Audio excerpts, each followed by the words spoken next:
மன்னன் பந்தல் அன்பநாதபுரம் வகையார் அறத்துறை கல்லூரி தமிழாய்வுத்துறை நடத்தும்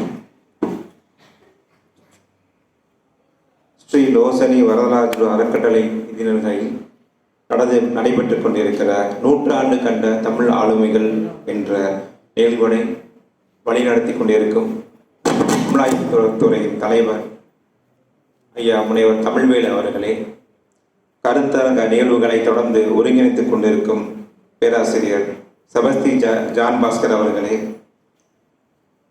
இந்த அமர்வுக்கு வரவேற்புரை நல்கி அமர்ந்திருக்கும் உதவி பேராசிரியர் முனைவர் சங்கர் அவர்களே, தலைமை உரையாற்றி அமர்ந்திருக்கின்ற முனைவர் திருமுருகன் அவர்களே, எனக்கு அடுத்ததாக 4வது அமர்வில் உரையாற்ற உள்ள உதவி பேராசிரியர் அவர் குந்தவை நாச்சியார் மகளிர் கல்லூரியின் உதவி பேராசிரியர் முனைவர் கரிகாலன் அவர்களே, இறுதியாக நன்றியுரை நம்மள உள்ள உதவி பேராசிரியர் முனைவர் சியாமலா ஜெகதீஸ்வரி அவர்களே, அனைவருக்கும் என் அன்பு கலந்த வணக்கத்தை தெரிவித்துக் கொள்கிறேன்.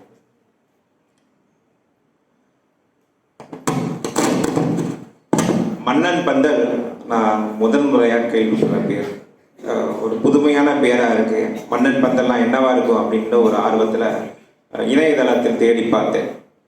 அப்போது ஏஐ வழங்கிய செய்தி என்ன என்று உங்களிடம் பகிர்ந்து கொள்ள விருப்பப்படுகிறேன். இப்போ கூகுளில் நீங்கள் இணையதளத்தில் முதல்ல அடிச்சீங்கன்னா முதல்ல ஏஐயுடைய செய்திகள் வரும், அப்புறம் இணையதளங்களுடைய முகவரி வரும்.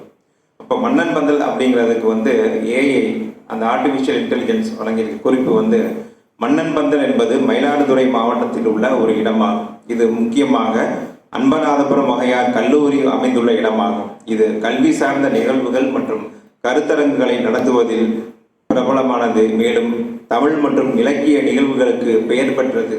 இது அப்படியே அந்த வரிகளை நான் உங்களிடம் கற்றுக்கொள்கிறேன். இப்படியாக மன்னன் பந்தல் என்ற ஊருக்கே அடையாளத்தை தருவது நமது ஏவிசி கல்லூரி என்றால் அது மிகையில்லை.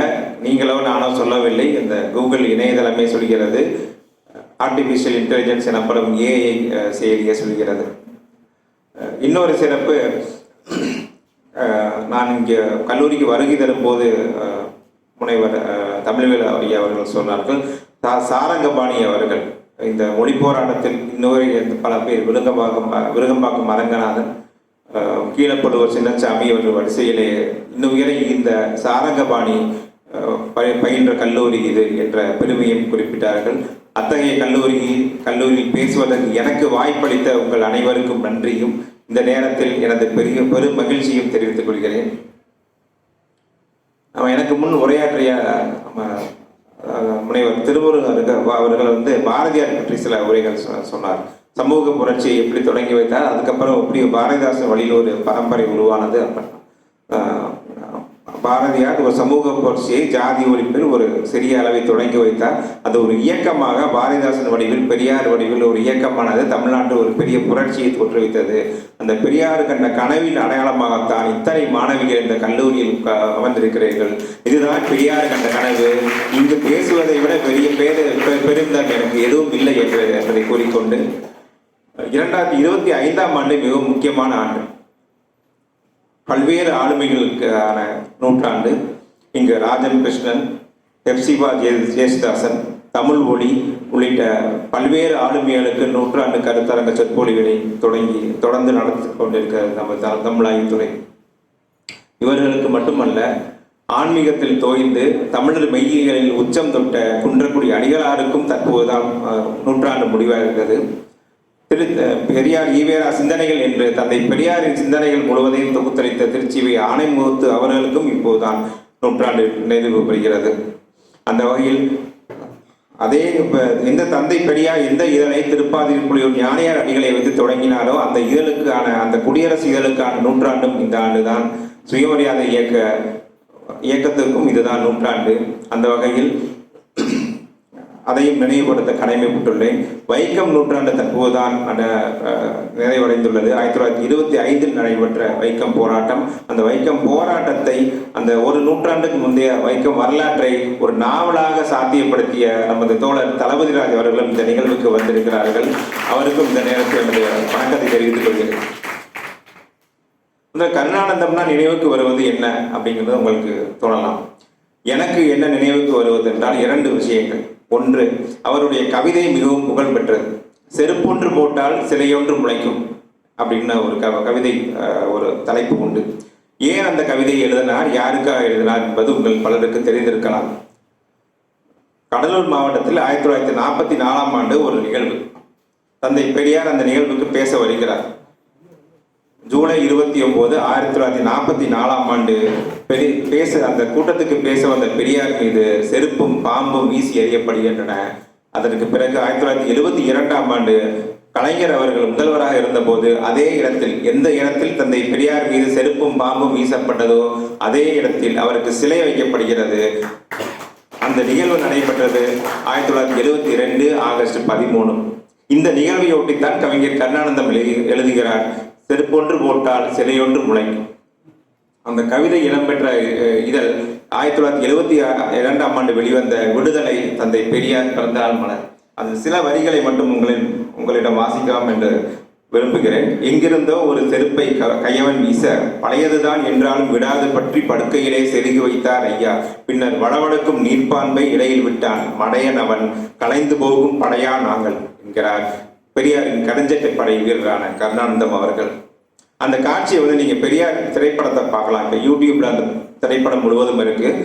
பெரியார் மேல அந்த செருப்பை வீசி எறிகிறாங்க. அவர் அந்த பெரியார் அங்க நின்று மறுபடியும் கடவுள் இல்லைன்னு சொல்லி இன்னொரு செருப்பையும் வீசி அதை பத்திரப்படுத்தி கொண்டு போனவர் பெரியார்.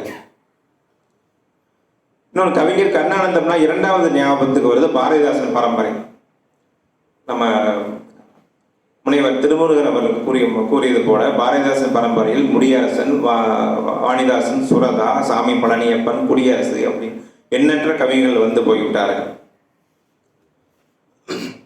பாரதிதாசன் பரம்பரையில் ஒரு முக்கிய கவிஞரான கவிஞர் கருணானந்தம் பாரதிதாசனை பத்தி எப்படி பாடியிருக்காரு அப்படின்னு உங்களுக்கு நீங்க கேள்வி கேட்கலாம். 1946 கவிஞர் மலர் அப்படின்னு ஒரு மலர் போடுறாங்க. பாரதிதாசனை பற்றி யார் யார் என்னென்ன எழுதியிருக்கிறாங்களோ, அது கட்டுரை வடிவிலாகட்டும் கவிதை வடிவிலாகட்டும் எல்லாரும் ஒரு கட்டுரை வாங்கி கவிதையை வாங்கி ஒரு நூலாக தொகுக்கிறார்கள். அந்த கவிஞர் கருணானந்தத்துடைய கவிஞர் மிக முக்கியத்துவம் வாய்ந்தது. ஏன்னா பாரதிதாசனுடைய அத்தனை படைப்புகளையும் ஒரு கவிதையில், அத்தனை முக்கியமான படைப்புகளையும் ஒரு கவிதையில் கொண்டு வர முடியுமா என்றால் அது கவிஞர் கருணானந்தத்தால் சாத்தியமானது.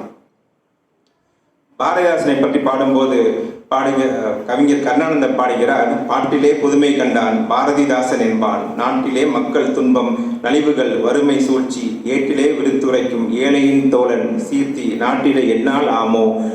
என்னால பாட முடியுமா பாரதிதாசனை பத்தி அப்படின்னு பாடிட்டு அவர் சொல்றாரு, உவமையில் புதுமை என்ன, உழந்தொடும் உணர்ச்சி என்ன, நவநவ கருத்தை கூறும் நடையிலே எளிமை என்ன, கவலையை தீர்க்கும் இன்ப கவிநயம் நகைப்பும் என்ன, அவனையும் நாட்டார் நன்றாய் அறிந்திடவில்லை என்றும். கண்டிப்பா பாரதியார் சென்ற அளவு பாரதிதாசன் இன்னும் கொண்டு செல்லப்பட வேண்டும். அந்த கடமை நமக்கும் இருக்கிறது. அந்த கடமையை இந்த நூற்றாண்டில் கண்டிப்பாக நிறைவேற்றி காட்டுவோம். அதற்கு அடுத்துதான் வர பாரதிதாசனுடைய இசையமுது, அழகின் சிரிப்பு, பாண்டியன் பரிசு, குடும்ப விளக்கு, இருண்ட வீடு, தமிழ் இயக்கம் என்ற அத்தனை படைப்புகளும் ஒரே பாட்டில் வருகிறது. செந்தமிழ் நடையை நல்ல தீர்ப்புமே தெளிவாய் காட்டும், சுந்தர இயற்கை மாண்பை அழகின் நல் சிரிப்பு தோற்றும், விந்தையாய் இல்லறத்தை குடும்ப விளக்கு பேசும், அந்தமாம் இருண்ட வீடு அறிவிலார் வாழ்க்கை பேசும், இன்னிசை தமிழர் பாட்டை இசையமுது எடுத்து காட்டும், மன்னிய காதல் துன்பம் மான் எதிர்பாரா முத்தம், இன்னமும் இயம்பும் காதல் நினைவுகள் என்ற நூலும், பன்னிற மலரின் தோட்டம் பாரதிதாசன் பாட்டு, பாண்டியன் பரிசு கூறும் பழந்தமிழ் சுவையும் பண்பும், வேண்டிய தொலைத்து விட்டு வெறுங்கதை பேசி வீணில் தாண்டிடும் பண்டிதருக்கு சாட்டையாம் தமிழ் இயக்கம், மாண்டுபோம் உள்ளத்திற்கு மருந்து போல் உயிரை ஊட்டும். இதுல பாரதிதாசனுடைய அத்தனை முக்கியமான படைப்புகளும் நல்ல தீர்ப்பு, எதிர்பாராத முத்தம், இசையமுது, குடும்ப விளக்கு, காதல் நினைவுகள், பாண்டியன் பரிசு என்ற இத்தனை நூல்களையும் ஒரு 2 பாடல்களில் உள்ளடக்கி ஒரு பாட்டை கவிஞர் கருணானந்தம் அவர்கள் எழுதியிருக்கிறார். நம்ம புரட்சி கவிஞர் பாரதிதாசனுக்கு அண்மையில் மணிமண்டபம் அமைக்கப்படும் என்று நமது அரசு அறிவித்துள்ளது.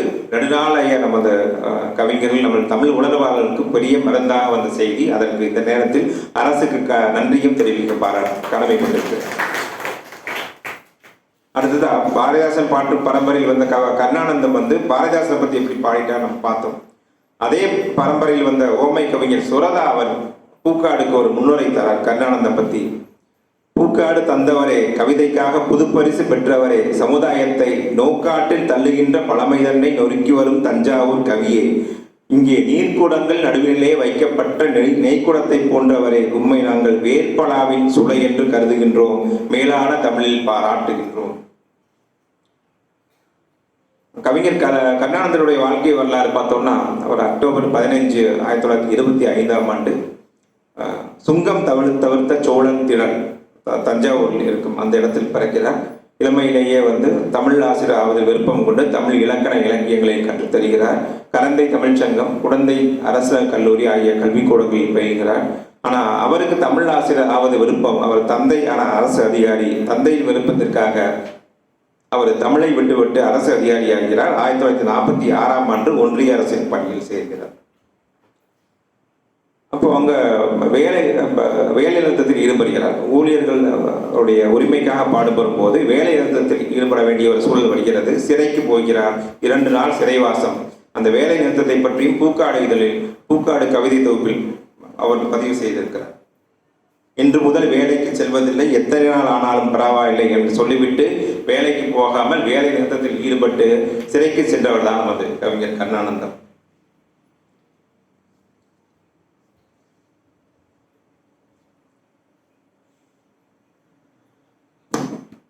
அதே போல ஈரோட்டில் தந்தை பெரியாருடைய குடியரசு அலுவலகத்தில் கவிஞர் கருணானந்தம் வேலை செய்த போது, பணியாற்றிய போது நடைபெற்ற நிகழ்வுகள் சுவாரஸ்யமானவை.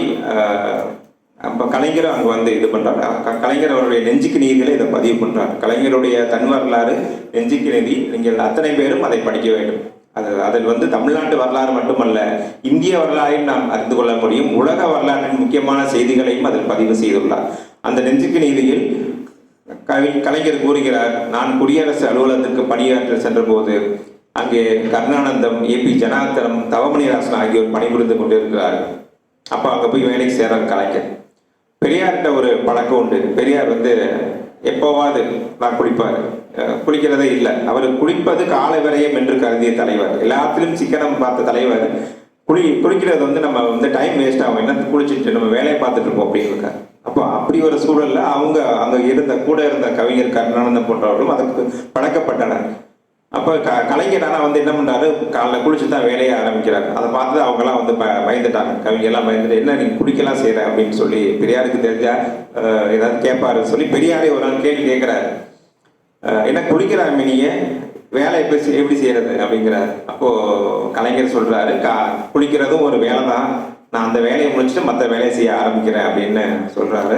பெரியார் என் மீது கொண்டிருந்த பிரியத்தால் இதை பெரிதாக எடுத்துக்கொள்ளாமல் என்னை பொறுத்து கொண்டு போய்விட்டார், வேறு யாரும் தான் திட்டியிருப்பார் அப்படின்னு கலைஞரை அவருடைய குடியரசு தொகுப்புக்கு எழுதிய அணிந்துரையில் அதை குறிப்பிடுறார். இந்த மாதிரி கவிஞருடைய படைப்புகளை பற்றி நீங்கள் தெரிஞ்சிருப்பீங்க. முனைவர் திருமுருகன் அதை குறிப்பிட்டார்.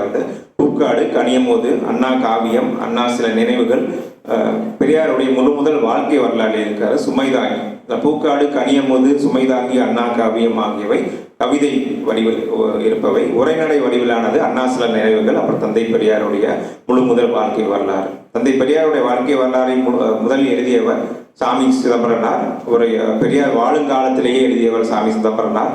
ஆனால் முழுமையாக அவருடைய இறப்பு காலம் வரை எழுதியவர் நம்மளுடைய கவிஞர் கருணானந்தம் அவர்கள்.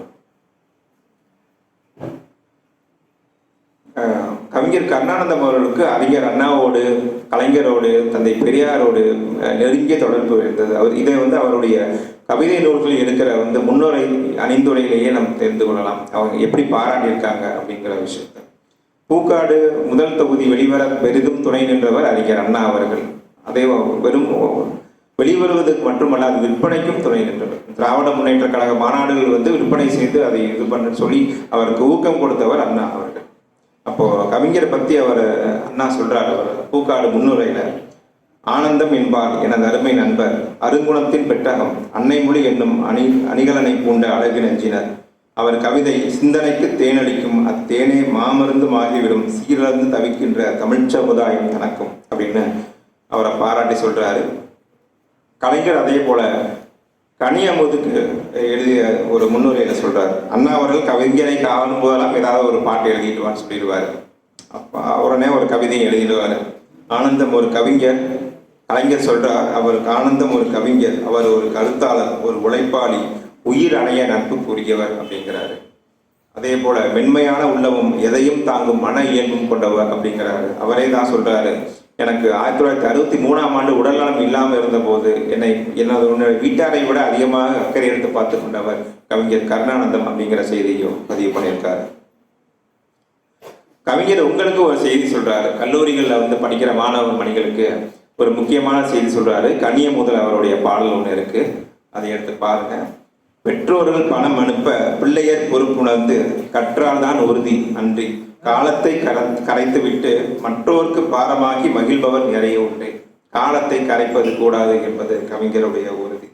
சற்றேனும் எதிர்காலத்தை சார்ந்திரில் தவறே இல்லை. எதிர்காலத்தை நினைத்து பார்த்தால் கால விரைவு செய்ய மாட்டீர்கள் என்பது இந்த கவிதையில் அவர் சொல்ல வருவார். குடும்ப கட்டுப்பாடு பற்றி நம்ம ரொம்ப 100 வருஷமா பேசிட்டு இருக்கோம். பெரியார் கர்ப்பத்தடை பற்றி 1928 பேசிவிட்டார். குடும்ப கட்டுப்பாடு நடைமுறை கொண்டு வருவது மிகப்பெரிய சாதனைகளை பண்ணியிருக்கிறது தமிழ்நாடு. அதனால தான் ஓரளவு கட்டுக்குள் இருக்கிறது. 1928 பெரியார் கர்ப்பத்தடை பற்றி பேசினார். 36 பாரதிதாசன் காதலுக்கு வழிவைத்து கருப்பை சார்த்த கதை ஒன்று கண்டறிவோம் அப்படின்னு ஒரு பாடாவே பண்ணினார். இந்தியாவிலேயே முதலாக குடும்ப கட்டுப்பாடு குறித்து கவிதை எழுதியவர் புரட்சி கவிஞர் பாரதிதாசன் என்ற செய்தியும் நீங்கள் அறிந்து கொள்ள வேண்டும்.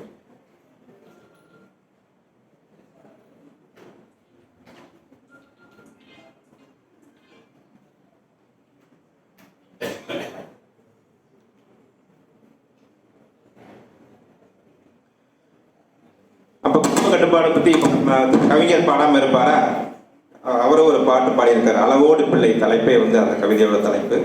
பெற்றுவிட்ட பிள்ளைகளோ 8 பேராம், பெற்றோருக்கும் தள்ளாத முதுமை காலம், பற்றாத வறுமை என்று என்ன வாழும் அப்படின்னு கேட்கிறார். அதே போல சில பேர் வெறுமே பொருள் ஈட்டுவதற்காக படிக்கிறது அப்படிங்கிறது அதை வருத்தத்தோடு தெரிவிச்சிருக்கார். அதுவும் மருத்துவர் பணி ரொம்ப ஒரு முக்கியமான பணி, உன்னதமான பணி.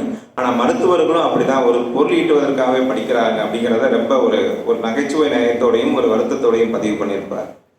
மருத்துவராய் கலைப்பட்டம் பெற்ற போதே வணிகரது மனப்பாங்கு பெற்றார் அப்படின்னு சொல்ற அவர் தான் நோய் நாடி நோய்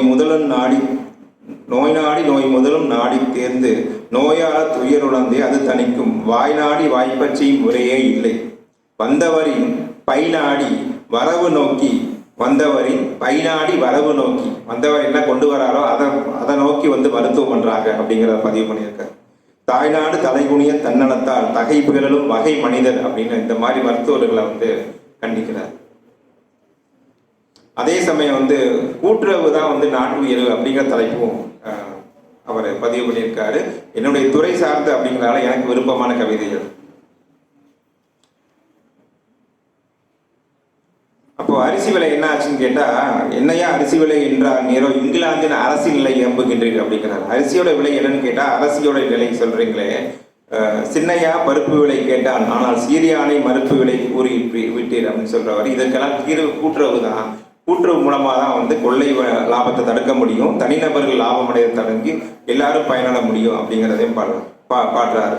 ஒரு மனிதன் கொடுக்கின்ற நிலைமை மாற்றி மரமடைய மாநிலருக்கும் உரிமை இந்த மகத்தான திட்டம் இது அப்படின்னு கூட்டுறவு சொல்றாரு. அதே மாதிரி திராவிட கவிஞராட்சி கண்டிப்பா மூட நம்பிக்கையை எடுத்து பேசியிருப்பார் இல்லையா. ஜாதக பொருத்தம் பத்தி பேசுறார். இன்னைக்கு அந்த பையன் நல்ல பையனா, நல்லா படிச்சிருக்கானா, நம்ம மன்னன் பந்தல் கல்லூரி மாதிரி ஒரு அருமையான கல்லூரியில படிச்சிருக்கிறானா, அந்த பொண்ணு நல்ல பொண்ணா, இதெல்லாம் பார்க்கறத விட்டுட்டு அந்த குடும்பம் நல்ல குடும்பமா அப்படின்னு சொல்லாம வெறுமனே ஜாதக பொருத்தம் பார்த்து வீணா போயிடுறாங்க அப்படிங்கிறதையும் பதிவு பண்ணியிருக்காரு. அந்த பொண்ணோட அப்பா எப்படி ஜாதகம் பார்க்கிறான்னு சொல்றாரு. நஞ்சா இருந்தாலும் நாள் பார்க்காமல் நாவிலே இடமாட்டார் சோமநாதன். ஒரு விஷமா இருந்தா கூட நாள் பார்த்தா அதை சாப்பிடுவாரு அப்படிங்கிறது.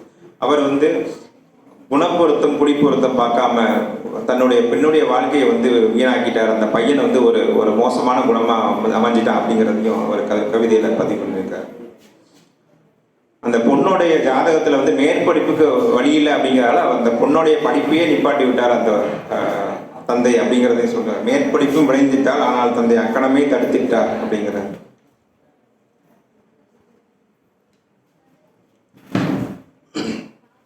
அதே மாதிரி அண்ணா காவியம் வந்தீங்கன்னா பெரிய ஒரு பட்டியலை காமிக்கிறார். தந்தை பெரியார் தொடங்கி பலருடைய பாராட்டுவரை அந்த புத்தகத்தில் பதிவு பண்ணியிருக்கு. பெரியார் சொல்றாரு கவிஞர் பற்றி, ஆனந்தம் அவர்கள் கவி இயற்றுவதில் வல்லவர் என்பது மாத்திரமல்லாமல் அரும் கருத்துக்களை கொண்ட வியாசங்கள் எழுதுவதும் திறமை கொண்டவர். வெறுமனே கவிதை புனைவோடு இல்லாமல் அதில் கருத்துக்களும் இடம்பெற்றிருக்கும் அப்படிங்கிறதையும் பெரியார் பதிவு பண்றாரு. அதே நேரம் வந்து விருத்தம்ங்கிறது ரொம்ப பெரியாருடைய மணிக்கும் கவிஞருடைய நூல்களை விரவி இருக்கும். வெண்பாவிற்கு புகழேந்தி விருத்தத்திற்கு வில்லிபுத்தூரார் அப்படின்னு சொல்றத குறிப்பிட்டு மறைமலை என்ன சொல்லுகிறாரு, வில்லிபுத்தூரை விட வந்து அவரையே வெல்லக்கூடிய விருத்தங்களை தன்னுடைய பாடல்கள் தந்திருக்கிறார் கவிஞர் அப்படிங்கிறதே சொல்றார்.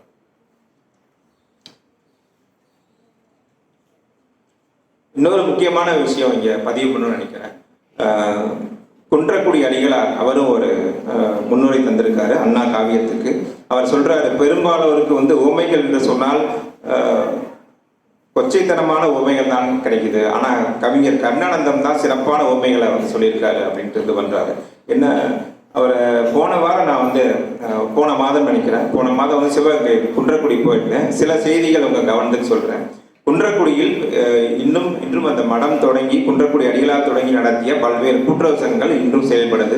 அதுக்கு குன்றக்குடி என்ன பேர் வச்சிருக்காருன்னு பார்த்தா உங்களுக்குலாம் வியப்பா இருக்கும். அறிஞர் அண்ணா தொழிலாளர் கூட்டுறவு சங்கம், தந்தை பெரியார் கூட்டுறவு தொழிலாளர் சங்கம் அப்படிங்கிற பெயர்ல இன்னும் நடந்துட்டு இருக்கு.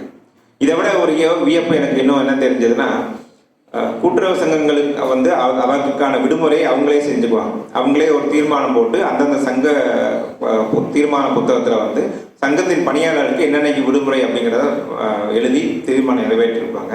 அதில் தைப்பொங்கலுக்கு, தைப்பூசத்துக்கு, மற்ற தமிழர் விழாக்களுக்கு, ரம்ஜான், கிறிஸ்துமஸ் மாதிரி மற்ற இதுக்கு போட்டு பெரியாருடைய நினைவு நாளையும் விடுமுறை நாளாக அறிவித்தவர் குன்றக்குடி அடிகளார்.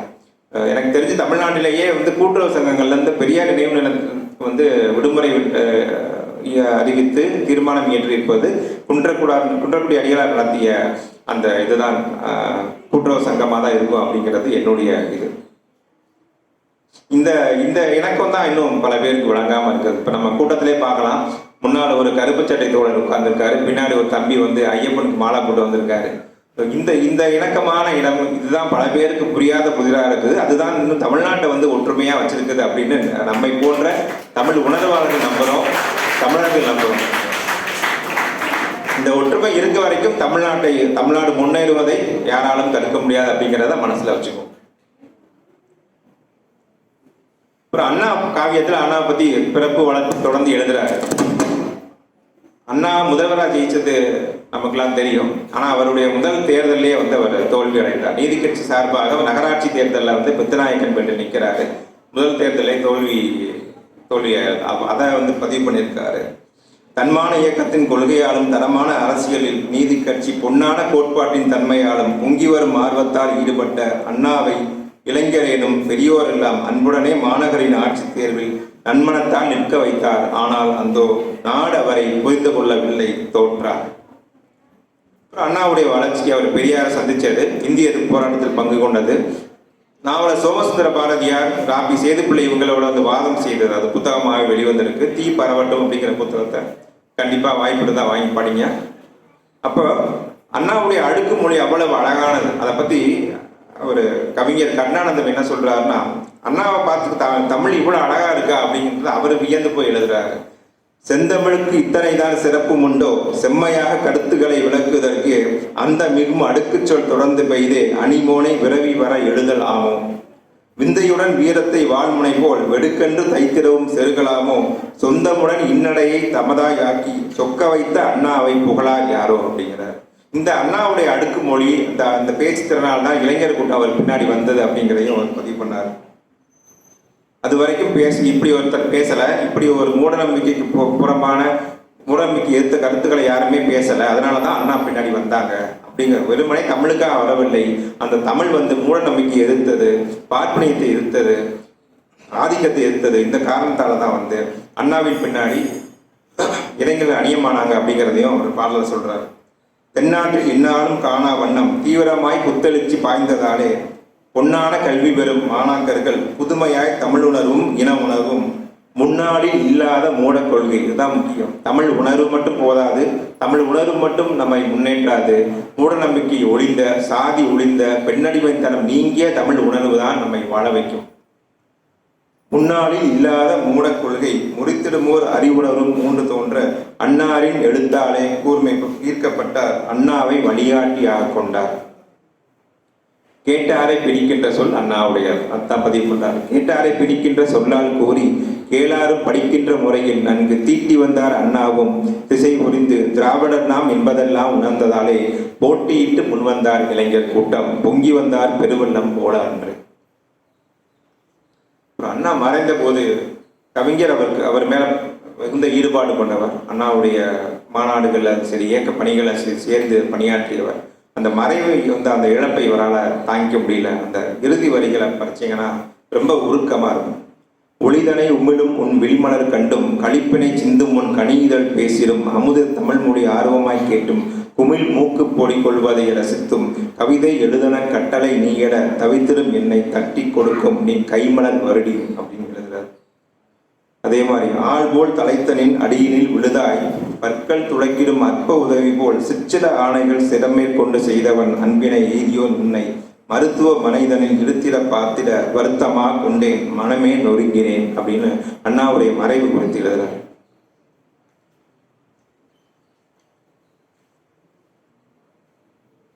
அடுத்து ஒரு முக்கியமான கவிதை தொகுப்பு கவிஞருடைய கனியமுது கவிதை தொகுப்பு.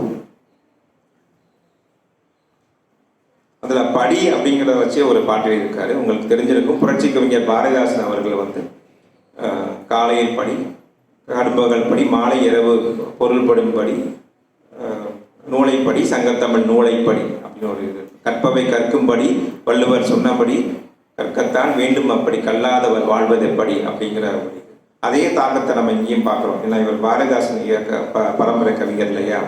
அவர் ஒரு படி அப்படிங்கிறத வச்சே பாடியிருக்காரு.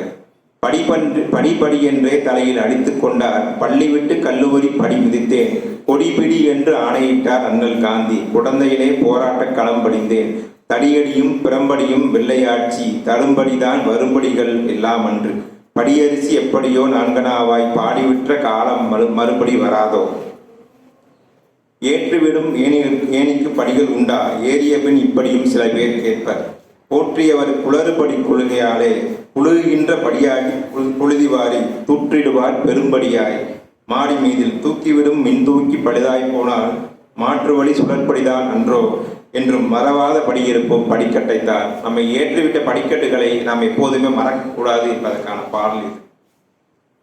அதே போல அதை முடிக்கும் போது சொல்றார், படியாத பாமரருக்கு துணை படியாய் நிற்போம், படியாத பாமரருக்கு படியாய் நிற்போம், பழையபடி கீழ்ப்படியா வண்ணம் காப்போம்.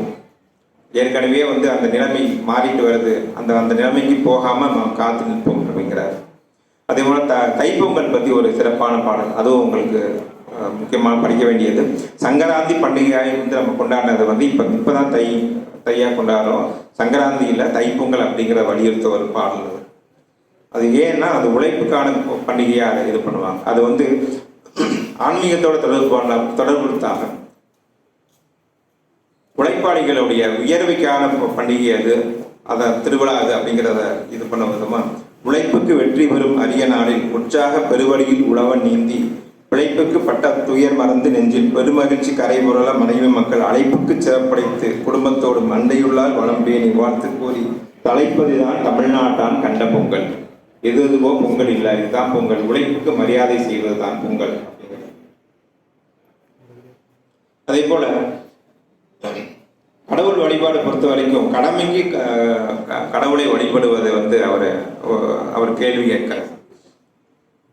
எப்படி வரமருளும் யானை முகன் கோவில் முன்னே மனத்திலே வணங்குகின்ற எண்ணமின்றி உரமுடனே சிறுபொழுது நின்று மீண்டும் உரத்த குரல் சத்தமிட செருப்பை மாற்றி பரபரப்பாய் புறப்படுவர், இவர்கள் நெஞ்சில் பக்தி உண்டா அப்படின்னு கேட்கிறார். கடவுள் தான் நம்புவாரா, கடவுள் இவங்களை நம்புவாரா முதல்ல அப்படிங்கிறார். இன்னைக்கு பார்க்கலாம், ஏதோ ஒரு அவசர குளத்துல கோயிலை கடக்கும் போது நம்ம வாகனத்துல போயிட்டு இருப்போம், ஒரு பைக்ல போயிட்டு இருப்போம், ஒரு கார்ல போயிட்டு இருப்போம், அவசரமா இப்படி செய்வோம். அதுக்கு பேர் கடவுளா, அதுக்கு பேர் பக்தியா அப்படின்னு கேள்வி கேட்கிறாரு. பரபரப்பாய் புறப்படுவார், இவர்கள் நெஞ்சில் பக்தி உண்டா, கடவுள் தான் நம்புவாரா அப்படின்னு.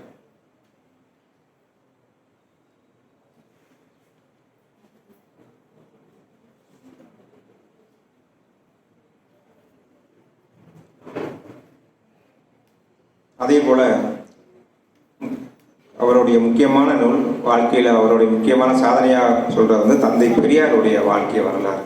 அதோடைய பேரே தந்தை பெரியார் முழு முதல் வாழ்க்கை வரலாறு அப்படின்னாரு. அப்போ சில செய்திகளை வந்து அதோட முன்னரே குறிப்பிட்டிருப்பார். தந்தை பெரியாரால் 1945ஆம் ஆண்டு கருஞ்சட்டை படை அப்படின்னு ஒன்று அமைக்கப்பட்டது. அதனுடைய முதல் தற்காலிக அமைப்பாளராக ஈவேகி சம்பத்தும் கவிஞர் கருணானந்தம் அவர்களும் நியமிக்கப்பட்டார்கள். அதனுடைய அந்த கருஞ்சட்டை படையுடைய முதல் உறுப்பினராக தன்னை பதிவு செய்து கொண்டவர் முத்தமிழ் அறிஞர் கலைஞர். இந்த செய்தியை சொல்லும்போது அதே மாதிரி இப்போது திராவிடர் கழக தலைவர் ஆசிரியர் அவர்களை மேடையில் தூக்கி நிப்பாட்டி வைத்து பேச வைத்த பெருமை எனக்கு உண்டு அப்படிங்கிறதையும் பதிவு பண்ணாரு. இவர் அஞ்சல் துறையில பதிவு பண்ணும்போது இவருடைய வேலை பறி போயிடுச்சு. வேலை நிறுத்தத்தில் ஈடுபட்டார் அப்படின்னு சொல்லி மறுபடியும் சேர்த்துக்கிட்டாங்க சிறைவாசத்துக்கு அப்புறம் இவரே ராஜினாமா பண்றாரு. அப்புறம் மறுபடியும் தமிழ் செய்தி தொடர்புத்துறையில் பணியாற்றி உதவி இயக்குனர், துணை இயக்குனர் ஆகிறாரு. நெருக்கடி நிலை காலகட்டத்தின் போது மறுபடியும் அவர் பதவி இயக்கம் சிறக்கப்பட்டு கட்டாய ஓய்வின் பேரில் வீட்டுக்கு அனுப்பப்படுகிறார். அதையும் அவர் பதிவு செஞ்சிருக்காரு. முக்கியமாக அவர் செய்தி மக்கள் தொடர்பு துறையில் பணியாற்றிய போது மொழி போராட்டத்தில் ஈடுபட்ட பல்வேறு நபர்களை, வேலை இழந்த பல்வேறு நபர்களை மீண்டும் துறைக்கு கொண்டு வந்து அவர்களுக்கு அரசு பணி வழங்கியதில் அவருக்கு முக்கியமான பணி உண்டு. இதை சென்ற மாதம் நடந்த 2 மாதங்களுக்கு முன்பு நடந்த கவிஞர் கருணானந்தம் அவருடைய 100ஆண்டு விழாவில் பலரும் பதிவு செய்தார்கள். அப்போ அஞ்சல் துறையில பணி செய்கிறார். ஒன்றிய அரசு பணி கிடைக்கிது. என்ன பண்றாரு, அவர் ஈரோட்டுக்கு மாத்திட்டாங்க, அவர் டிரான்ஸ்ஃபர் பண்ணிட்டாங்க. மறுபடியும் பெரியார்ட்டே வர்றாரு. பெரியார் சொல்றாரு, ஆனா சனியனை ஈரோட்டுக்கே போட்டானாம அப்படிங்கிறாரு. அதாவது பெரியாருடைய வழக்கு மொழி, அது பேச்சு மொழி, இயல்பான மனிதர்களுடைய மொழியில் பேசியவர் பெரியார். அதை புரிந்து கொள்ளாமல் தான் பலர் என்ற பெரியார் தமிழை வந்து காட்டுப்பிராணி மொழி என்றாரே, தமிழுக்கு எதிரானவரா பெரியார் அப்படின்ட்டு பல்வேறு விதமாக கைது தெரிவிக்கிறார்கள். அவருக்கு ஆங்கிலம் தேவை, ஆங்கிலம் படித்தா முன்னேற்றம் வரலாம், அதை படிச்சுட்டு போ அப்படின்னு சொன்னாரே தவிர அவர் தமிழுக்கு எதிரி அல்ல. எல்லா மொழிகளுக்கும் அவருக்கு ஒன்று தான். அவருக்கு தேசாபிமானம் கிடையாது, பாசாபிமானம் கிடையாது என்று சொன்னவர் தான் பெரியார். அதை தவறாக புரிந்து கொள்ளக்கூடாது என்பதற்காக தான் இந்த பதிவு. அதை ஈரோடு தமிழன்பன் இப்போ அண்மையில் மறந்து உங்களுக்கு தெரிஞ்சிருக்கும். அவர் அழகான ஒரு கவிதையில வந்து பாடிப்பார். கருணை மறவர் தந்தை பெரியார் அப்படிங்கிற தலைப்புல எல்லையற்ற இலக்கத்தின் திருவுருவம் பெரியார் அப்படின்னு சொல்ற ஈரோடு தமிழன்பன் அவருடைய ஆத்திரம், போராட்டம், புரட்சி அனைத்துமே புதைக்குழி விளிம்பிற்கு தள்ளப்பட்ட தமிழ் மானுடனை காக்க துணித்த கருணையின் வெளிப்பாடே அன்றி வேறென்ன. பாலஸ்தீனத்தில் பிறந்திருந்தால் அவர் யாசர் அராபத்துக்கு தோளில் துப்பாக்கி ஆகியிருப்பார், அல்லது தந்தை பெரியார் தோளில் அராபத் துப்பாக்கியாக இருப்பார். ஆப்பிரிக்காவில் பிறந்திருந்தால் நெல்சன் மண்டேலாவின் சிறைக்கு பக்கத்து சிறையில் விடுதலை வேள்வி செய்திருப்பார், அல்லது அவருடைய சிறையிலிருந்தே போராடி ஆப்பிரிக்காவையும் அவரையும் விடுவித்திருப்பார். கருணை மறவர் பெரியார் புலி தனது குட்டியை கவ்வது போல தமிழர்களை கவ்வினார். படிந்திருக்கலாம் சுவடு. கருணை மறவர் பெரியார் புலி தனது குட்டியை கவ்வது போல தமிழர்களை கவ்வினார். படிந்திருக்கலாம் சுவடு. தாய்ப்புலியின் பாதுகாப்பு நடவடிக்கை அது. தப்பு தமிழன் தான் தவறென்று பேசுவான் என்ற ஈரோடு தமிழன் என்பன் அவர்களுடைய அருமையான வரிகள் பெரியாருடைய உண்மையான நோக்கத்தை நமக்கு புலப்படுத்தும்.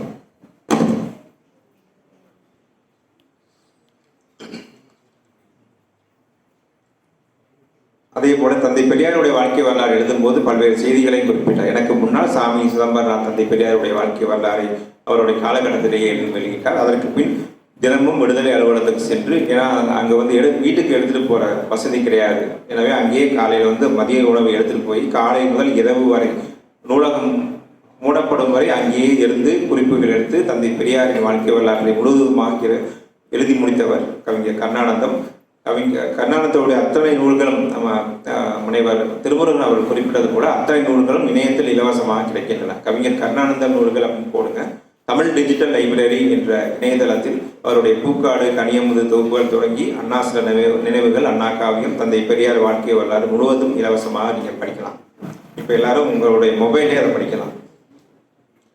இப்போ அதுக்கான தலைப்புகள் ரொம்ப முக்கியம். தந்தை பெரியாருடைய வாழ்க்கை வரலாறு எழுதும்போது ஒரு கவிஞரால் தான் இப்படி தலைப்புகள் கொடுக்க முடியும். அதில் கொடுத்திருப்பாரு, பிறந்தார், முதல் தலைப்பு பிறந்தார், வளர்ந்தார், மணந்தார், துறந்தார், எழுந்தார், துணிந்தார், குளித்தார், கடந்தார், தொடர்ந்தார், இணைந்தார், எதிர்த்தார், விரைந்தார், பிரித்தார், அழித்தார், எரித்தார், சுழன்றார், புனைந்தார், நிறைந்தார், சிறந்தார். ஒருத்தருடைய பிறப்பு வந்து எதுல முடியுது? மறைந்தால முடிகிறது இல்லை, சிறந்தால முடிகிறது. அதனாலதான் அவருடைய முதல் தலைப்பு வந்து பிறந்தார் ஆரம்பிக்கிறார். பெரியார் பிறந்தார்னு, இறுதியில மறைந்தார் முடிவடையலை. வெறுமனே ஒரு சாதாரண மாணவனா மறைந்து போறது வந்து சிறப்பே கிடையாது. அவங்க சமூகத்துக்கு என்ன செஞ்சாங்க, தமிழ் சமூகம் அவருக்கு என்ன செய்தது, தமிழ் சமூகத்துக்கு அவருடைய பணி என்ன, இதில் தான் அவருடைய நிறைவான வாழ்க்கை அடங்கி இருக்கிறது. அந்த எடுத்துக்காட்டை நீங்களும் இது பண்ணணும். நம்மளுடைய வாழ்க்கை வெறுமனே மறைந்தார் அப்படின்னு சொல்றதோட இது பண்ணக்கூடாது, சிறந்தார் அப்படிங்கிறத முடியணும். அது அந்த இதை நீங்க தந்தை பெரியார் வாழ்க்கை வரலாறு கற்றுக்கணும். அதே மாதிரி வேற சில சுவையான நிகழ்வுகள். ஈரோடு அலுவலகத்தில் வந்து கவிஞர் கருணானந்தத்துக்கு கலைஞருக்கு ஏற்பட்ட சுவையான அனுபவம் இருக்கு. அதை ஏற்கனவே பார்த்தோம். கவிஞர் கருணானந்தத்துக்கு சில சுவையான அனுபவங்களை வந்து அண்ணா சில நினைவுகளை வந்து பதிவு பண்ணியிருப்பார். அது ரொம்ப முக்கியமானது. 3 சொற்கள். அண்ணா ஒரு கூட்டத்தில் வந்து பேசுறாரு. கற்க கசடர கற்பவை கற்றபின் நிற்க அதற்காக. அதுல வந்து கற்பவை கற்க, எதை கற்க வேண்டும், கசடர கற்க வேண்டும், எவ்வாறு கற்க வேண்டும், கற்பவை கசடர கற்க என்ற 3 வார்த்தைகள் தான். இதை வைத்து 2 மணி நேரம் அண்ணா பேசினார். அதற்கு கற்றபின் நிற்க அதற்கு தக, இந்த 4 வார்த்தைகளுக்கும் அடுத்த கூட்டத்தில் பேசுகிறேன் என்று சொல்லிவிட்டு போய்விட்டார். அந்த அளவு விரிவான ஒரு செறிவான உரையை அண்ணா வழங்கினார் என்ற செய்தி கவிஞர் கருணானந்தத்துடைய குறிப்புகள் மூலம் தெரிய வருகிறது. அண்ணாவுடைய வாழ்க்கை வரலாறு சம்பந்தமான பல நினைவுகள், பல முக்கியமான செய்திகள் நம்ம கவிஞர் கருணானந்தருடைய புத்தகத்திலிருந்து எடுத்துக்கலாம். இவர் இந்த குறிப்புகளை எழுதி வைக்காம போனா நமக்கு இவ்வளவு செய்திகள் கிடைக்காம போயிட்டு.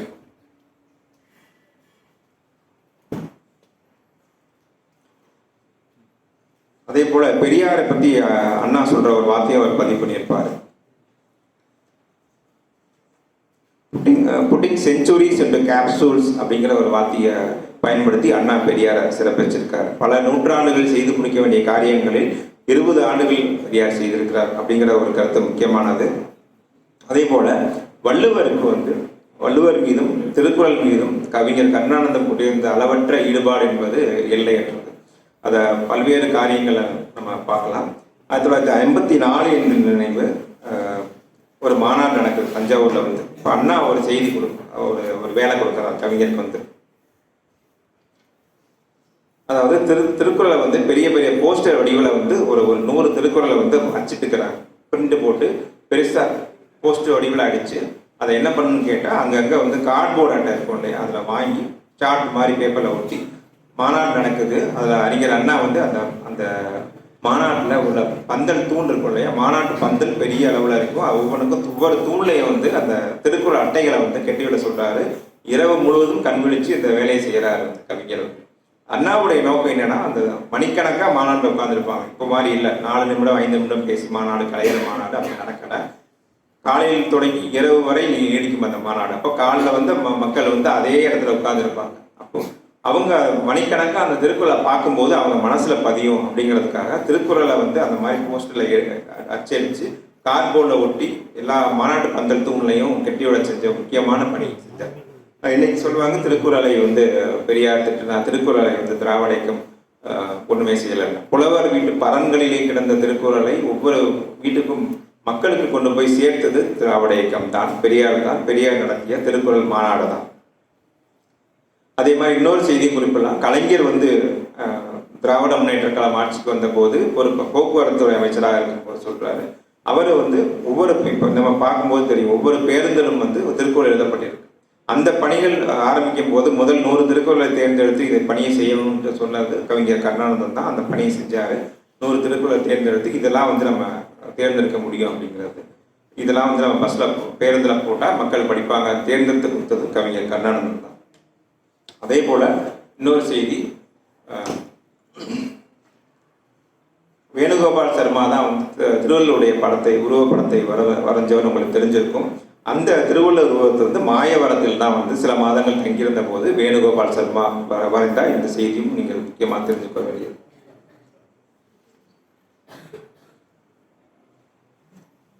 இறுதியாக கலைஞர் சொல்றாரு, கருணானந்தம் மறைந்த செய்தி வருகிறது.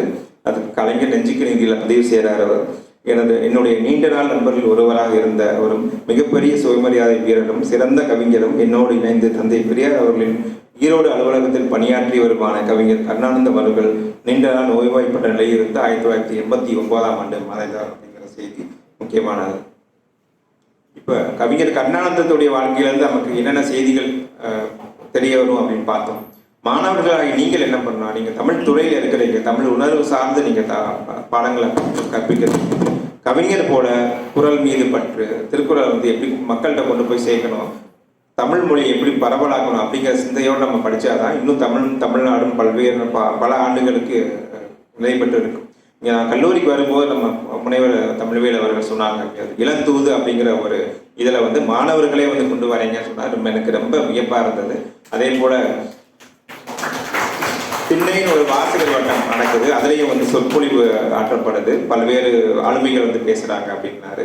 இது தமிழ் சார்ந்த பல நடவடிக்கைகள் நிறைய நடந்துட்டு இருக்குது. பல புத்தகங்கள் கொண்டு வந்திருக்கீங்க. இது உங்களை பார்த்து எனக்கு ஒரு நம்பிக்கையும் மகிழ்ச்சியும் ஏற்படுகிறது. தமிழும் தமிழ்நாடும் இன்னும் இது போன்ற மாணவர்கள் இருக்க வரைக்கும் என்னாலும் நிலை பெற்று இருக்கும் அந்த நம்பிக்கை என்னாலும் கெட்டு போகாது என்று கூறிக்கொண்டு என்னுடைய உரையை நிறைவு செய்கிறேன். நன்றி, வணக்கம்.